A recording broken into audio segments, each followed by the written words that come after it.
Divine Destiny in Crisis. Esther's, for such a time. Scripture. For if you remain silent at this time, relief and deliverance for the Jews will arise from another place. But you and your father's family will perish. And who knows but that you have come to your royal position for such a time as this. Esther 4 verse 14, NIV. In a moment of existential crisis for the Jews, Mordecai challenged Queen Esther with a piercing divine question. Who knows but that you have come to your royal position for such a time as this?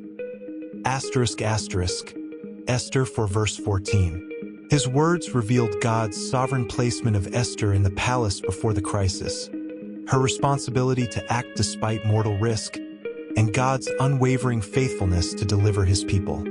With or without her cooperation, Esther's response, I will go, and if I perish, I perish, for 16, transformed fear into faith-fueled action. She fasted, rallied prayer, and leveraged her influence. This narrative summons every believer to recognize their God-ordained, such a time moments, calling us to trade silence for spirit-empowered courage, trusting that God positions us in broken places to manifest his deliverance. True courage is not fearlessness but obedient action anchored in the sovereignty of the God who reigns over every crisis. Let us pray.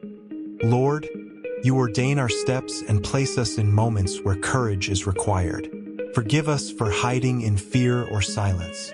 Open our eyes to see our for such a time as this assignments. Fill us with Esther's resolve to act, Mordecai's faith in your faithfulness, and the humility to seek your strength. Whether we live or perish, we are yours. Amen. God bless you.